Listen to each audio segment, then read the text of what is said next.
A solidão que é proteção, noite de paz e revelação. Boa noite. Que a presença do Espírito Santo esteja agora onde você está. Que Deus abençoe a sua casa. Que o Senhor te envolva com o amor dele. E que toda angústia, medo e solidão que tentaram te cercar hoje se transformem em paz, descanso e esperança. Que nesta noite Deus te dê mãos abençoadas, família protegida e bênçãos multiplicadas, assim como o Senhor fez com Jó, que ofertava pelos seus filhos e pela sua família, e por causa da fidelidade dele toda a sua casa era guardada. Que o mesmo poder protetor e restaurador esteja sobre você. Eu quero que você declare, com fé: Deus me dará mãos abençoadas, família protegida e bênçãos multiplicadas.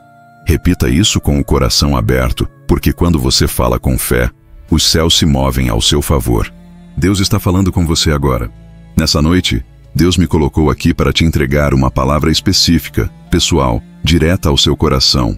Não é coincidência que você está lendo isso agora. Nas coisas de Deus não existe acaso, não existe sorte, não existe coincidência. Deus ou faz acontecer, ou permite que aconteça. E se Ele te trouxe até aqui, é porque há algo dele para você hoje. Antes de continuar, escreva em seu coração. E se quiser, escreva com suas palavras: Senhor, me ensina a entender os teus propósitos para a minha vida. Essa frase é uma oração profunda. É um ato de rendição. É como se você dissesse: Deus, eu não quero mais insistir nos meus caminhos. Eu quero andar nos teus. E o Senhor te responde: Filho, filha, eu não te abandonei. Eu apenas te guardei num tempo de silêncio, porque havia coisas que você não estava preparado para ouvir, e pessoas que não poderiam continuar ao seu lado. O tempo da solidão. Você sabe o que é sentir-se só? Mesmo rodeado de pessoas, sentir como se ninguém te entendesse. Deus está te vendo. E Ele me disse: fale com os meus filhos e minhas filhas sobre a solidão que eu permito, a solidão que é proteção. Muitos têm se sentido cansados, exaustos emocionalmente, como se carregassem o peso do mundo nas costas. Sabe aquele sentimento de que tudo depende de você? De que se você não fizer, nada acontece? De que ninguém realmente se importa com o que você sente? Mas o Espírito Santo me mostrou que por trás desse vazio, Deus está construindo algo. Há uma solidão que não é castigo, é uma estação. É o lugar onde Deus te separa para curar, tratar, fortalecer e revelar o verdadeiro propósito. Deus está te protegendo de pessoas erradas. Há momentos em que Deus tira pessoas do nosso caminho e nós não entendemos. Choramos, perguntamos: Senhor, por quê? Por que fulano se afastou? Por que aquele relacionamento acabou? Por que eu estou sozinho agora? Mas o Senhor diz: Filho, eu tirei, porque eu vi o que você não viu. Eu ouvi o que você não ouviu. Eu conheço o coração. Tem gente que só estava ao seu lado porque se alimentava da sua luz. Tem pessoas que diziam ser suas amigas, mas desejavam ver você cair só para se sentirem maiores. E Deus te ama tanto que Ele não permitiria que você continuasse caminhando com quem te faria tropeçar.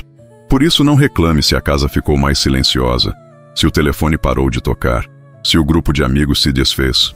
Pode doer, eu sei, mas o que você chama de solidão, Deus está chamando de proteção. Ele está dizendo: eu precisei te isolar, porque o barulho das vozes erradas estava te impedindo de ouvir a minha voz. O exemplo de Jairo e a filha. A Bíblia conta em Marcos capítulo 5 a história de Jairo, um pai desesperado porque sua filha estava à beira da morte. Ele foi até Jesus e disse: Senhor, minha filha está morrendo. Vem, impõe as mãos sobre ela e ela viverá. Jesus aceitou ir com ele. Mas no meio do caminho chegaram pessoas da casa de Jairo e disseram: Não incomodes mais o mestre, tua filha já morreu. Veja bem, quem falou isso não foram estranhos. Foram pessoas de dentro da casa, gente próxima. Quantas vezes é assim? Às vezes, quem mais tenta abater a sua fé não é quem está longe, é quem vive perto, quem você ama, quem você mais confia. Mas Jesus olhou para Jairo e disse: Não temas, crê somente. E quando chegaram à casa, estava cheia de gente chorando, lamentando. E Jesus disse: Por que chorais? A menina não está morta, ela dorme. E começaram a zombar dele. As mesmas pessoas que choravam, agora riam. Então Jesus mandou todos saírem. Ele esvaziou a casa. Ficou apenas ele, Jairo, a mãe da menina e 3 discípulos. E ali, no silêncio, o milagre aconteceu. O silêncio da casa vazia. A casa de Jairo vazia representa o nosso coração quando Deus decide agir. Às vezes, Ele precisa tirar as vozes da dúvida, as presenças erradas, as influências negativas. Ele precisa que fique só você e Ele. Porque quando a casa estava cheia de barulho, zombaria e incredulidade, o milagre não aconteceu. Mas quando a casa ficou vazia, a presença de Jesus encheu o lugar. Há um tempo em que Deus esvazia para depois encher de novo.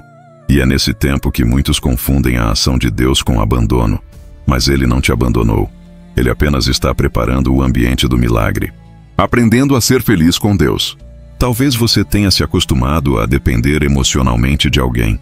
De sempre ter alguém para conversar, para se apoiar, para desabafar.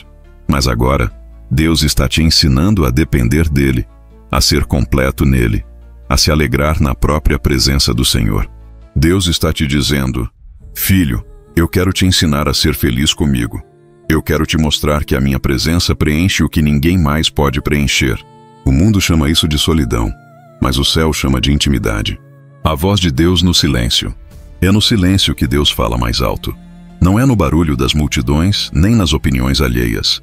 É quando o coração está quieto, quando você se cala e deixa Ele agir. O profeta Elias aprendeu isso.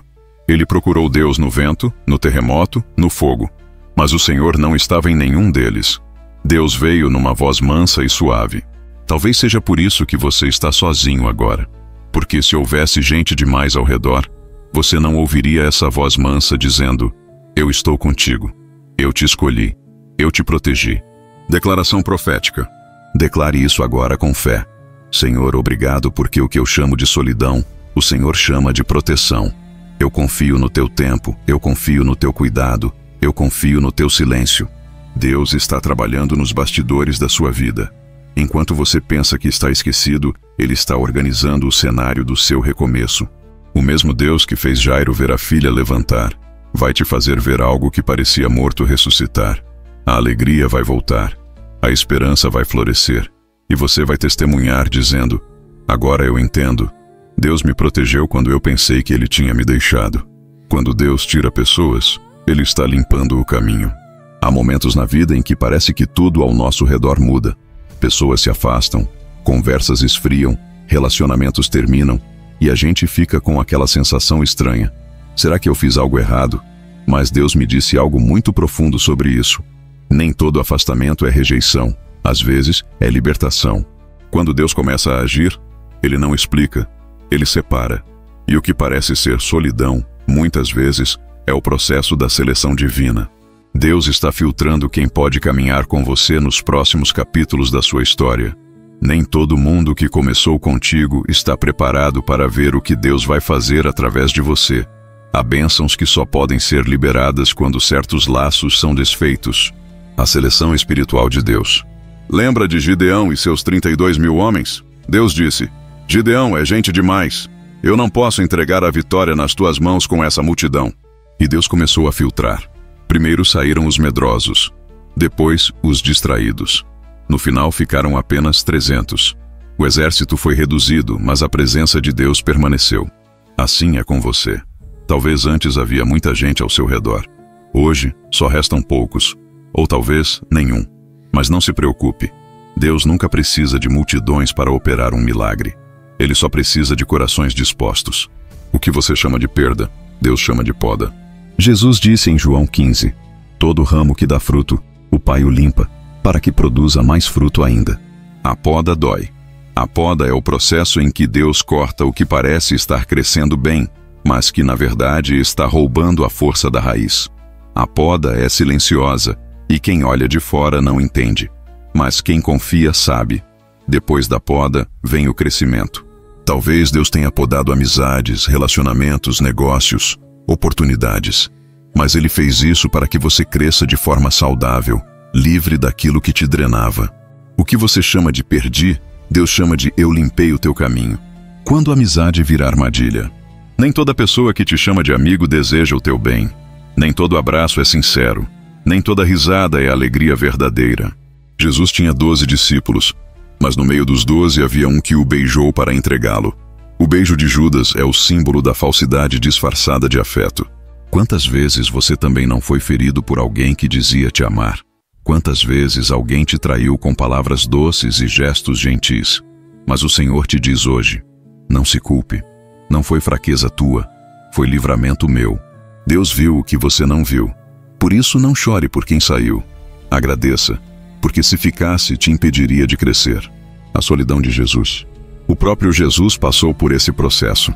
Antes da cruz, ele também experimentou o abandono. No Getsêmani, enquanto suava gotas de sangue e clamava ao Pai, os amigos dormiam.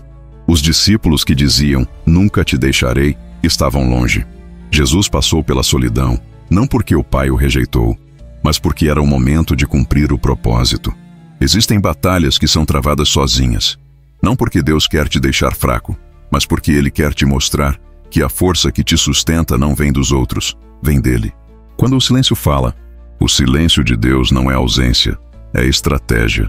É no silêncio que Ele te ensina a ouvir o som do Espírito. É no silêncio que Ele cura o coração, quebra o orgulho, molda o caráter e refina a fé. Por isso, se você está num tempo de silêncio, não se desespere. Não é o fim, é o intervalo. É o período entre o que você viveu e o que Deus está prestes a fazer. Deus está te dizendo agora: pare de se culpar por estar sozinho. Eu te separei porque há um novo tempo chegando. Eu precisei limpar o teu ambiente para encher de algo novo. A limpeza espiritual. Há pessoas que vivem cercadas de gente, mas continuam vazias. Sabe por quê? Porque o vazio do coração não é preenchido por quantidade, mas por verdade. Deus está tirando a multidão superficial para te cercar de poucos, porém verdadeiros. Ele está limpando o ambiente da sua alma. Ele está tirando o lixo emocional que ficou de amizades falsas, relacionamentos abusivos, palavras que te feriram. Deus está limpando, porque vai plantar algo novo. Você vai viver amizades alinhadas com o propósito. Vai conhecer pessoas que oram com você, não falam de você. Gente que te empurra para o altar, não para o abismo. Ore assim. Ore comigo, agora mesmo, com sinceridade. Senhor, limpa a minha vida. Se há alguém ao meu redor que não vem de ti, afasta. Se há palavras, laços, sentimentos que me impedem de avançar, quebra. E no tempo certo, traz para perto os teus amigos, as tuas conexões divinas. Deus está ouvindo essa oração, e Ele vai começar a mover coisas invisíveis ao seu redor. Amizade que vem de Deus. A palavra diz em Provérbios 17:17, em todo tempo ama o amigo, e na angústia nasce o irmão. Amigo de Deus é aquele que te puxa para a luz quando você quer ficar no escuro. Amigo de Deus é aquele que te lembra quem você é quando você esquece. Amigo de Deus não compete, não inveja, não te mede pela aparência, mas te ama pela essência. Deus vai colocar esse tipo de pessoa na sua vida, mas antes Ele precisa te curar para que você reconheça o verdadeiro valor da amizade santa. Porque enquanto o coração estiver ferido, você atrai o que reflete a dor. Mas quando Deus te cura, você começa a atrair o que reflete o céu. A cura da alma solitária. A solidão também é um espelho. Ela te mostra o que ainda precisa ser tratado dentro de você. Deus está usando esse tempo para te ensinar algo precioso, que o amor dele é suficiente. Quando o amor de Deus te preenche, você deixa de mendigar atenção. Você para de se conformar com migalhas emocionais. Você entende que estar só não é estar vazio, é estar inteiro. Você começa a valorizar o seu tempo com Deus. Você ora com mais profundidade, lê a Bíblia com mais fome e sente paz no silêncio. E quando você aprende a se sentir completo em Deus, o inimigo perde o poder de te distrair com pessoas erradas. Um coração guardado é um coração direcionado. A Bíblia diz: sobre tudo o que se deve guardar, guarda o teu coração, porque dele procedem as fontes da vida. Provérbios 4:23. O coração é a morada dos sentimentos, dos planos, das lembranças. E o diabo sabe que se conseguir bagunçar o coração, ele desvia o propósito. Por isso, Deus às vezes permite que você sinta falta de companhia, para te proteger de ligações que te fariam desviar do caminho. Não se assuste com os silêncios divinos. Eles são a cerca que impede o inimigo de entrar. Eles são a prova de que Deus te ama demais para te deixar se perder de novo. O valor da espera. Nada que vem de Deus chega apressado. O tempo de espera é o tempo de preparo. Enquanto você sente falta de alguém, Deus está preparando alguém. Enquanto você ora por companhia, Deus está moldando corações. E quando for o tempo certo, o encontro vai acontecer naturalmente. Sem forçar, sem dor, sem cobrança. Será um laço puro, um elo do espírito, uma amizade que te aproxima ainda mais do propósito. Mas enquanto não chega, não desperdice o deserto. Use o tempo de solitude para crescer, amadurecer, aprender, se curar. Porque quando Deus te tira do deserto, é para te colocar num jardim. E o jardim só floresce quando as raízes estão firmes. Declaração profética. Declare com fé agora: Senhor, eu aceito o teu silêncio, porque sei que ele é a minha proteção. Eu recebo o teu tempo, porque sei que o teu tempo é perfeito. Eu confio nas tuas mãos, mesmo quando eu não entendo o teu plano. Deus está dizendo: eu estou te protegendo e não punindo. Estou te separando e não te esquecendo. Estou te guardando e não te rejeitando. Você não foi deixado de lado. Você foi escolhido para algo maior.